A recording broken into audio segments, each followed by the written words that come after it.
Hey folks, Matt from artoftheimage.com. The Nikon D750 is still a very popular camera and still a really good contender. I really like that camera. I'm not sure if I would buy the 750 or the 610. I love the 610 so much because it's such a great value at the price, but then the price of the 750 has dropped too, so it's quite a good value now as well. And we have a viewer writing in to ask about the 750, and they want to know, who do we have here? We have Reese Davies. I hope I'm saying that right.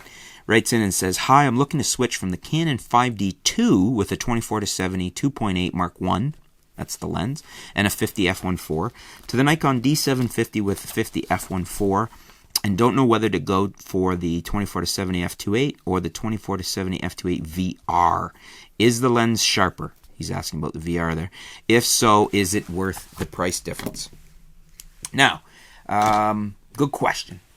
My thoughts on this are, from what I've seen with the VR, the tests and the results and whatnot, and reading people who've shot it, because I haven't shot the VR myself yet, but from what it seems that the VR is more consistent in sharpness right across the lens, from center to corners, whereas the earlier version was perhaps a tad sharper in the center, but not as good in the corners.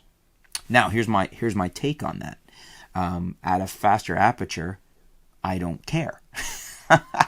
So for me, and this is purely for me, I'm going to save the money and go with the earlier one. In fact, I really like the 2870 f2.8, the older one. And I owned that and loved it. I think I've owned 2 copies of it over the years. Not for any reason other than I bought and sold them.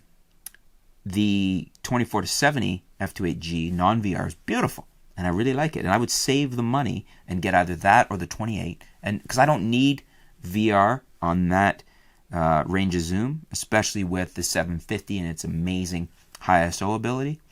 And I would rather just invest in another lens or put it towards something else, whether it's lighting or something that's going to impact my photography and the way I shoot more.